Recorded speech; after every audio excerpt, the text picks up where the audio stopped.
Sa pagbabasbas ng pamilya. Ito po yung ligo natin, no? Ang liturhiya sa pamilya. Pag sinabing pamilya, may tatay, may nanay, may ate, may anak. Yan ang ibig sabihin ng pamilya. No? At sa ating mga Pilipino, meron tayong family extension. Yung ating mga kumare, kapamilya. No? Yung ating mga kapitbahay, kapamilya. Yung barkada ng anak mo, ang tawag kayo, nanay. Extension niya. Ngayon, huwag natin kakalimutan na ang set may spirit free ang inyong pangalawang pamilya. Amen ba? Amen. Kasi kapag meron kayong problema, ay makatakbo nga kay Sister Ro. Di ba? Nakatakbo tayo. Kasi pangalawang pamilya mo eh. Na kung tayo may sakit, ay makapag-pray over nga kay Nanay Mel. No? Makapag-pray over nga kay Brother Dominic. Kasi pamilya mo eh. Nakuha natin? Amen. No, ang set may spirit free ay ikalawa mong pamilya. Na, ano? Natutulong sa'yo. Susulay. Tutulungan ka. Amen. No? Ikaw ay palalaguin. Sabi nyo nga, palalaguin. Palalaguin. Ano ibig sabihin niya? Magiging maayos ang buhay mo. Magiging matagana. Yung buhay mo na puro sakit, wala ang yung mga sakit, kagaya ni Ate Tis. Ayan, tanungin niyo. Ano sabi nung kanyang doktora? Sa December ka na bumalik. Bakit? Wala na akong makitang sakit mo. Kita ninyo? Nung si Ate Tis ay napunta rito, isang tambak ang karamdaman. Napakarami. Pumupunta sa kanya, may tali pa dito, may tali pa dito. Tapos, yan ay, bago magsalita, gumagano pa yan. Ganyan ang kalagayan na noon. Hindi nyo alam ano. Pero pumupunta siya sa akin. Sa kabila ng gano'n ng kanyang karamdaman, welcome sister. Kasi siya ay itinuturing kong kapatid. Amen ba? Amen. Kaya huwag kayong mahihiyang na sabihan ako, brother, ako po may takot na ganito. Ako po may takot na ganyan. Kasi bakit? Nasa atin ang sekreto ng mahabang buhay. Ang sekreto ng kagalingan, ibinigay na sa ating community. Ito rin, si ate, di ba? Nag-iyan sa kasang balakang may, di ba? Ito na eh. Sige. Wala na sakit. Ngayon, Ano hawak ko na sabi ambit. ng doktor niya? Hawak ko na Ay, ambit. merong bato rito po at atin. Saan pa napunta bato rito? Nawala na yung bato. Kaya magaling. Pinagaling ng ating Panginoon. Yan ang mga programa sa pamilya. At siyempre, pinakamagandang programa, hindi mahal. Hindi napakamahal. Hindi napakagastos. Murang-mura. Pwedeng libre. Amen. Ayun ang pinakamasarap eh. Libreng gagalingan mula sa ating Panginoon. Okay ba yun? Amen. Okay ba yun? Amen. Palakpakan ng malakas. Kaya nga ito ay iyong pangalawang Pamilya. Ito. Ay, alagaan mo to. Pamilya mo to eh. No? Ito yung kakampi mo. Tandaan mo. Kapag ikaw ay inuusi, kapag ikaw ay inaapi, pumunta ka rito. At ito ay naririto sa iyong tabi, ipagtatanggol ka, tutulungan ka. Sa iyong kahinaan, ikaw ay palalakasin. Amen ba? Amen. Kaya nga, napaka-importante yung salitang pamilya. Nasaan ba yung ating pamilya? Andito sa tahanan. Ano ang gagawin natin ngayon? Babasbasan yung tahanan. Bakit babasbasan? Kababasbas lang yung nakaraang taon, magbabasbasan na naman ngayon. Kasi ang masamang espiritu, bumabalik. Bumabalik ang tapos nagsasama pa. Ngayon, kaya nga hindi natin hihintayin siyang bumalik. Tama po ba? Ha? Magsasagawa na tayo ng gawain ng Panginoon para siya sasabihin niya, kaingay ka rin sila. Hindi ko na gusto yung ingay ko. Panay na kayaw mo, panay na palakpakan nila, panay na papuri nila. Kaya yung masamang espiritu, lilipat na, lalayas yan. Bakit? Nagpupuri na sa bahay ni Ro. Oh. Pababantayan to ni Ama sa mga anghel. Tama? Ilalayo sa mga matitinding mga aksidente, kapahamakan, matinding problema, salot ng kahirapan. Kaya nga ito, pinababas-basan. No? Huwag po kayong mahiya na sabihin, Brother Dominic, ba't-batan niyo po yung aming bahay? Para yung kamalasan lumayas. Para yung mga sakit lumayas. Oh. Gusto niyo ba yun? Amen. Gusto niyo bang pasaganain kayo? Amen. Gusto niyo bang pagpalain kayo? Amen. O paano kayo pagpapalain kung yung masamang espiritu nakatira sa bahay niyo? Di ba? Oo. Nang gigigil, galit na galit, kasi kayo dasal ng dasal. Yeah. Kaya nga, dapat po ninyong titignan palagi. No? Ito bang aking bahay ay malinis sa kamandab ng masamang espiritu? Yan ay ituturo ko sa inyo. O paano nyo ba malalaman kapag yung bahay ay mayroong masamang espiritu? Ay bigla na lang may mga wala. Oh, ipinatong mo lang yung ballpen mo rito. No, wala na yung ballpen. Kasi na ba? Hanap ba na hanap na ganyan? Oh, kakagala mo. Oh, ayun ka lang pala. Dahil lang ang test. Oh, isa yan. Gawain ng masamang espiritu. Oh, nagbibigay ng mga sakit. Kailan susumpong yan? Kapag meron kang pera, saka dumarating yung sakit. No, nagkaroon ka ng konting pera sa kamay, biglang kumakatensyon. Oo, gawayan ng masamang espiritu. Tignan yung mali niya. Ngayon, huwag kayong matakot ng masamang espiritu. Bakit? Ang kapangyarihan ng masamang espiritu ay natalo na ni Jesus na ating Panginoon. Natalo na yan eh. Oh, ano na lang ang ating gagawin? Manalig tayo. Manalig tayo. Na tayo ay hindi pababayaan ng Diyos. Magtiwala tayo. Oh, kaya ba natin yan? Amen. Lalabanan ba natin yan? Amen. Oh. Pag nilabanan mo yan, lalayas yan, lalayo yan. Eh kung kaibiganin mo, tapos mag-o-offer ka pa doon ng manok, ng alak, mag-o-offer ka pa doon sa masamang espiritu. Aalis ba yun pag nag-offer ka? Abay, hindi. Sasabi na, hindi ka sarap ng buhay rin eh. Oh. Ay, isipin mo, meron pang meron ng alay na karne, may alak pa. May sigarilyo pa. May sigarilyo ka. Hindi alis yung masamang espiritu. Nakuha niyo? Ay, inaalagay nyo. Di ba brother gawa ng mga albularyo? Opo. Ganun yung ganun. Yung ibang mga albularyo.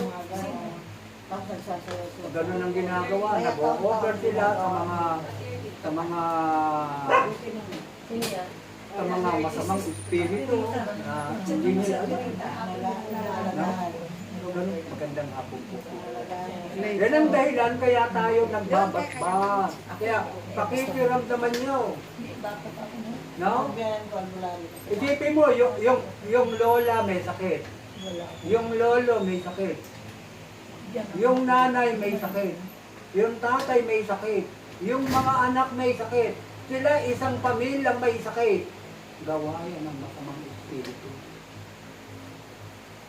Oh, ang dami natin ganyang pamilya dati. O yung isang sister natin, si Sister Training. O ano sabi niya? Nung wala pa siya sa renewal, halos linggo-linggo, andun siya sa albularyo, andun siya sa ospital. O isipin po ninyo, linggo-linggo yan. Maliliit pa yung mga anak niya. O, nagtataka siya, bakit nung kayo makaatina ng charismatic, hindi na naging masakit yung kanyang mga anak. O, gumaling na. nagsilakasan na. O, samantalang nung hindi pa siya nakakatay ng charismatic, suki! Nakuha niyo? Naging suki siya ng mga albularyo, ng mga manggagamo, kasi napuno siya ng matitinding mga karanasan. Kaya babantayan po natin yan. Oh, kaya nga, huwag niyong sasabihin sa anak ninyo, anak, demonya ka. Alam niyo na yan, di ba? Kapag yung anak mo demonya, ano ka? Demonya rin. O, hindi kayo nagkakalayo. Tinawag mo yung anak mo, demonya. O, yung anak, demonya. Yung nanay, demonya. Ano yung bahay nila? Impyerno na. Lalayo ka pa. Ginawa mo ng impyerno yung bahay mo. O kaya anong dapat gawin?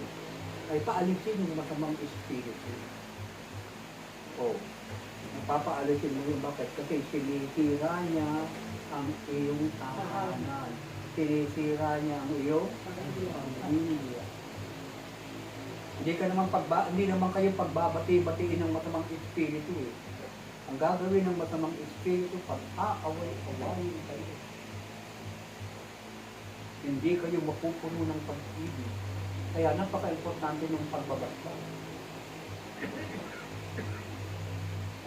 Baka niyo ba? Magpapabasbas kayo ng tahanan. Isang beses ha? Isang taon. At siyempre, yung ating pagbabasbas,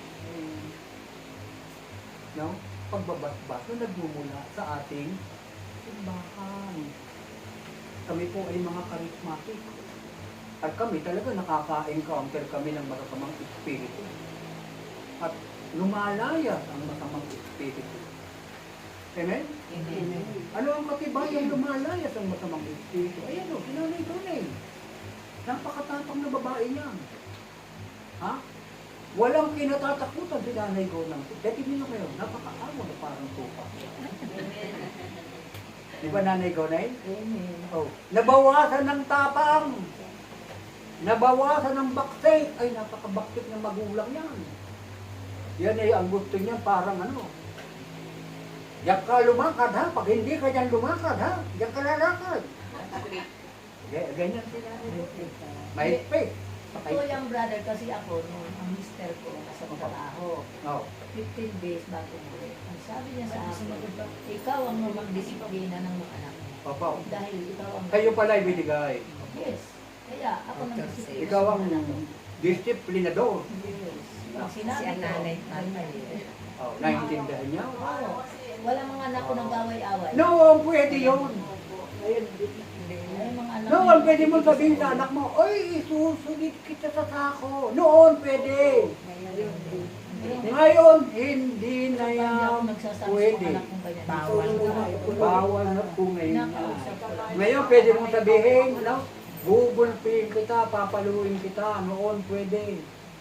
Ngayon, hindi na po yan. Yung anak ko. Ngayon, puro pagmamahal. Puro pag-ibig. Diyan mo palalakihin ang iyong mga apo. Pag-ibig, pagmamahal. At pag yan ay nagawa ninyo, ay napakaganda ng iyong tahanan. Yung tahanan mo, paraisong tahanan. Gusto niyo ba yan? Amen. Ayaw natin ng impyernong tahanan. Kaya palalayasin natin. Maliwanag ba? Amen. Napakahaba tuloy yung paliwanag ko. Sige, makita yun tayong lahat. May nakatalim na couple dito. Praise the Lord. Ang pagbabasbas ng pamilya o sambahayan, ayan po, pagkarapat dapat may pagdiwang sa pasimulan ng taon. Ang ritong ito ay maaaring gamitin taon-taon sa isang natatanging araw na makahulugan sa pamilya. O kaya kung nagkakatipon ng mga magkapamilya na nakatira sa iba't ibang lugar. Maaari rin gamitin ang ritong ito kung mag-anak ay nakararanas ng matinding kabigatian sa buhay o ng natatanging katiyakan. Ang namumuno ay maaaring isang pari, diakono o laikong ministro o kaya isa sa kasapi ng pamilya. So pwede ito, kayo na po ang gumawa. Eh kung may kapangyarihan ka, no, may power na yung kamay mo, na maitulak mo yung kasamaan, itulak mo yung masamang espiritu. No? At kung ikaw ay kinakasihan ng Espiritu Santo, pwede mo lang gawin. Baliwanag ko.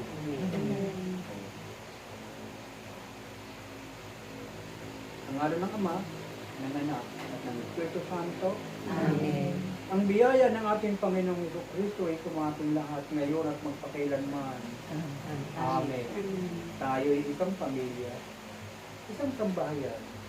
Kahit magkakalayo tayo, tayo'y kabilang sa isa't isa. Inaala-ala at ipinagdaraan natin ang bawat isa sa iba't ibang paraan. Sama-sama tayo magpasalamat ngayon sa buti ng Diyos at hilingin ang kanyang pagpapala sa sambayang ito. Sa lahat na narito at pati na ang wala ito. Upang tayo maging marapat sa mga ako ng Panginoon, halina't pagsisihan natin ang ating mga kasalanan.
Naway patawarin tayo ng Panginoon. Naway sumaatin ang kanyang awat habang at makamit natin ang kanyang pagliligtas hanggang sa huling panahon. Amen. Amen. Salamat tayo. Kaisa ng lahat ng mga Kristiyano sa pananalangin at papuri, tumawag tayo sa Panginoon ng ating tugon. Ama, pagpalain mo ang iyong sambahayan. Ama, pagpalain mo ang iyong sambahayan. Tulungan ng mga taong di nakakikilala sa Diyos. Ngunit naghahanap sa iyo sa lilim at anino ng isip ng tao. Panipaguhin sila sa liwanag na kaloob ni Yesu Kristo. Tugon? Ama, pagpalain mo ang iyong sambahayan. Tunghayan ng mga tumatambay sa iyo bilang isang tunay na Diyos at naghihintay sa iyong pagdating upang humatol sa uling araw. Naway makilala nila ang iyong wagas sa pagmamahal. Tugon? Ama, pagpalain mo ang iyong sambahayan. Alalahanin ang mga pinagkalooban mo ng buhay, liwanag at ng kabutihan mo. Lalong-lalo na ang sambahayan ito. Huwag silang malayo sa iyo. Tugon? Ama, pagpalain mo ang iyong sambahayan. Bantayan ang mga naglalakbay sa pamamagitan ng iyong makalangit na pagsubaybay. At ilayo kami sa bigla at ihandang kamatayan. Tugon? Ama, pagpalain mo ang iyong sambahayan. Ipinahayag mo ang iyong katotohanan sa mga yumao noong sila'y nabubuhay sa lupa. Akayin silang pagnilayan ng ganda ng iyong kalinga. Tugon? Ama, pagpalain mo ang iyong sambahayan. Anong Yahweh? Sa tahanan ito, Ama, ay iniluklo kami yung banal na pangalan. Ang iyong makapangyarihang pangalan. Ama, sa iyong banal na pangalan, mananalig kami sa iyo. na ihuhuot mo, Ama, sa tahanan ito, Ama, sa aming mga tahanan ng iyong mga pagpapala. Lalayo mo kami, Ama, sa masamang espiritu. Sa ngalan po mo ni Jesus. Tanggalin mo, Ama, sa aming tahanan ang mga salot, ang mga pag-aaway-away, kundi paghariin mo, Ama, sa aming tahanan ng iyong pag-ibig, sa aming pagmamahal. Tanggapin mo, Ama, ang panalangin ng bawat isa. Ang aming pagsasakripisyo, Ama, tanggapin mo ito. Sa ngalan ni Jesus, na aming Panginoon. Amen. Dumako na po tayo sa pagbabasbas. Pero, Sister si Ate Michi. Kasi kami papalakpakan. Yung makakakyat. Si Ate Emma. Hindi naman kailangan lahat. Hindi, tama na po. Kasi papalakpak kami. Ikaw ang mag-ilan. O Diyos, nilikha mo kami sa pag-ibig at Indihan iyong niyo. lakas. Abag kami iyong nilikha. Sa buklod ng pag-iisang digdig, tinatag mo ang pamilya. At ilog na ito ay maging tanda ng pag-ibig ni Cristo sa kanyang simbahan. Pupusin mo ng iyong pagpapala ang sambahayang natitipon ngayon sa iyong pangalan. Ari nawang magbigaya ng lakas loob kami mga pinagbuklod sa pag-ibig ni Cristo. Sa aming mataimtim na panalangin at masugid na pagtitindi sa bawat isa. Gawin mong magaan ang aming kalooban sa pagdamay sa mga nangangailangan at mga saksi ng pananampalataya sa salita at sa mga kapatid. Narito po ang banal na tubig. No? Dito. Hari na pong pindihan ng lahat. Tatama po si Ate Ted habang nagbabasbas para pag-interpret. No? Narito po mga kapatid ng banal na tubig. Nawa ang grasya na kaloob ng banal na tubig na ito ay humugat sa ating mga kasalanan. Kung mabigat, kung malaki ang kasalanan, kagaya ng kasalanang mortal, kailangan po tayong mamumpisal. Ngunit kung maliit lamang ang kasalanan, no? Hindi maliit na kasalanan lamang, magkaroon lamang po tayo ng tapat na pagsisisi at makakamit po natin ang pagpapatawa. Amen. Amen ba? Amen. Amen ba? Amen. Naway tumaatin ang pagpapatawad sa ngalan ng Ama, ng Anak, ng Espiritu Santo. Amen. Hallelujah, hallelujah, hallelujah.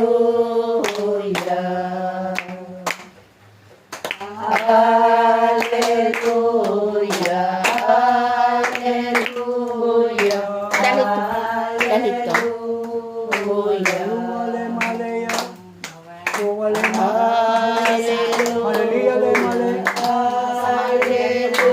Hallelujah. Hallelujah.